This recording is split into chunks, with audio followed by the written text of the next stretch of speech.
একটি গ্রামের ভিতর একটি নদী বয়ে গেছে, তার পাশেই ছোট্ট একটি বন। বনে একটি ডাইনি বাস করত। সে সব প্রতিদিনই প্রায় রাতে বনে, তারপর আরেকটি বনে গিয়ে সে বলতে লাগলো, অনেক দিন হলো এই বনে কোনো মানুষজন আসে, মানুষজনের মাংস অনেক দিন খায় না। দেখি গ্রামে ওই বনটাতে কোথা থেকে যেন একটি ডাইনি এসেছে, খুবই ভয়ানক দেখতে। যাই, আমি গিয়ে লোকজনের সবাইকে বলে আসি, তুমি এখানে থাকো। এই বলে তিনি রওনা দিল গ্রামের লোকজনের সাথে দেখা করে ডাইনির কথা জানাতে। তিনি হাঁটতে হাঁটতে আর একজন তার বউকে বলছিল ডাইনির কথা। তারাও একই কথা বলছিল যে ডাইনি এসেছে, তারাও গ্রামে সবাইকে জানাতে যাচ্ছে। এই বলে তিনিও বেরিয়ে পড়ল। হাঁটতে হাঁটতে যেতে লাগলো গ্রামবাসীর কাছে।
ওই বনটাতে নাকি কোথা থেকে একটি ডাইনি এসেছে, কিন্তু এভাবে থাকলে তো আমরা গ্রামে থাকতে পারবো না।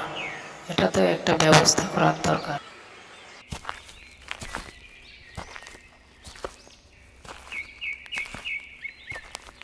শুনলাম বনে নাকি ডাইনি এসেছে, তাই সবাইকে জানাতে আসছি। আপনি কি জানেন যে বনে ডাইনি এসেছে? হ্যাঁ, আমিও শুনলাম যে ওই বনটাতে নাকি কোথা থেকে এক ডাইনি এসেছে, খুবই ভয়ঙ্কর। তাই তো সবাইকে জানাতে যাচ্ছি। বলাবলি করছে ডাইনিটাকে কিভাবে মারবে। ডাইনিটা খুবই ভয়ানক, ওকে আমরা মারতে পারবো না। কিন্তু এভাবে থাকলে তো আমরা গ্রামে থাকতে পারবো না, কোনো একটা ব্যবস্থা তো করতে। তাহলে আমরা একটা তান্ত্রিকের কাছে যাই, দেখি কোনো কিছু করতে পারি কিনা। পরদিন সকালে তান্ত্রিকের কাছে রওনা হলো। বাড়িটা ওই গ্রাম থেকে অনেক দূরে ছিল, তাই তারা অনেক সকালে হাঁটতে হাঁটতে তান্ত্রিকের বাড়ির দিকে যেতে লাগলো।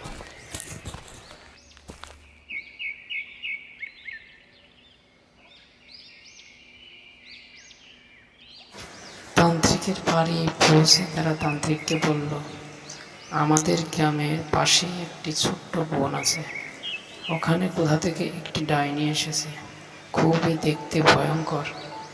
তার জন্যই আমরা গ্রামে থাকতে পারছি না, আপনি কিছু একটা করেন। আমাদের সব কথাই তো আমি শুনলাম, ঠিক আছে, দেখি আমি ডাইনিটাকে মারতে পারি নাকি।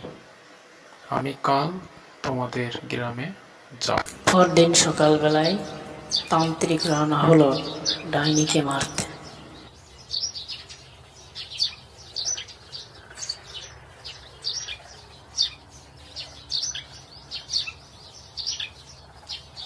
আমরা তান্ত্রিকের কাছে গেছিলাম,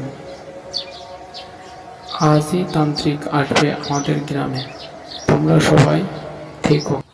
ঠিক আছে, আমরা সবাই এখানে থাকবো ডাইনিকে মারার জন্য। তখনই তান্ত্রিক তাদের কাছে এসে বলল, তোমরা সবাই সন্ধ্যার সময় আমার সাথে ওই বনে যাবে। এই বলে তারা সন্ধ্যার সময় বেরিয়ে পড়ল বনের দিকে।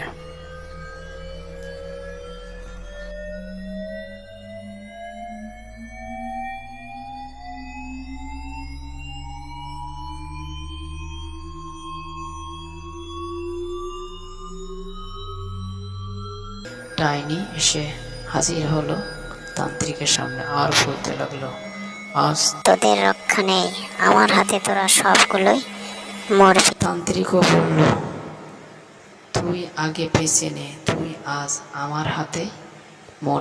এই বলে তান্ত্রিকের মন্ত্র পড়া শুরু করলো এবং তাকে জাদু করতে লাগলো, কিন্তু তাতে ডাইনির কিছুই হলো না।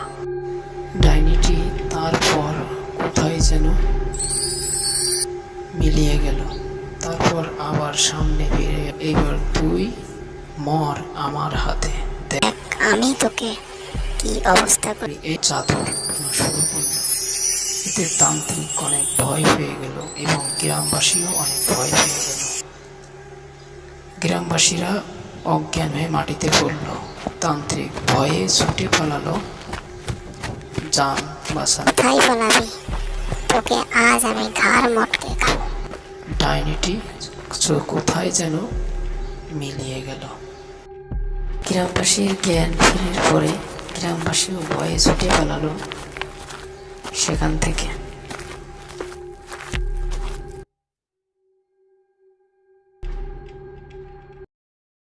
যাক বাবা, বেঁচে গেলাম, অল্পের জন্য জীবনটা রক্ষা পেলাম, কিন্তু এভাবে তো গ্রামে থাকা যাবে না, কিছু একটা ব্যবস্থা তো করতেই হবে। এদিকে তান্ত্রিকও তার বাড়িতে ছুটে এলো। এসে সে বসে পড়ল। আজকের মতো রক্ষা পেলাম, কিন্তু এই ডাইনিটার একটা শিক্ষা দেওয়াই লাগবে, নইলে যে ও গ্রামবাসী সবাইকে শেষ করে ফেলবে।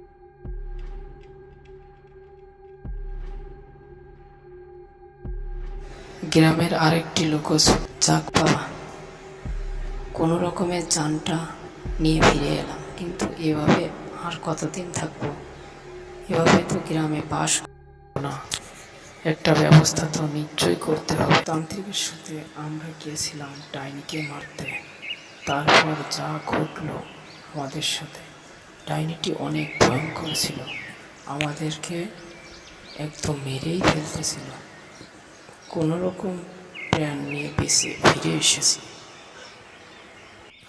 কথা বলতে না বলতেই তান্ত্রিক সেখানে এলো আর এসে বলতে লাগলো, আজ রাতে তোমরা সবাই গ্রামবাসীরা থাকবে, আমি রাতে আসবো, আজকে ডাইনির শেষ দিন।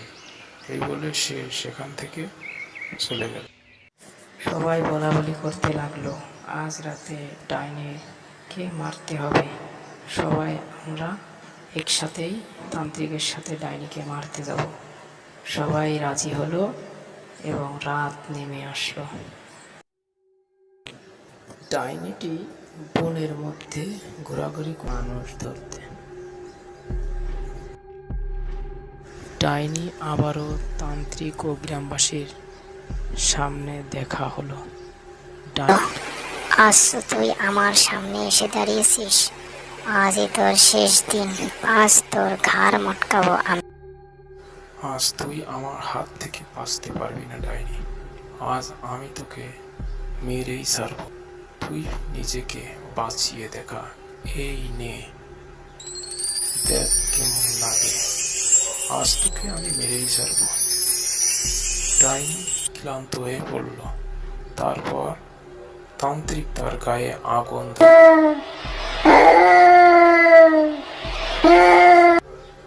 মারা গেল। তারপর গ্রামের সবাই আনন্দ করতে লাগলো। তারপর তারা সুখে শান্তিতে গ্রামে বসবাস করতে লাগলো।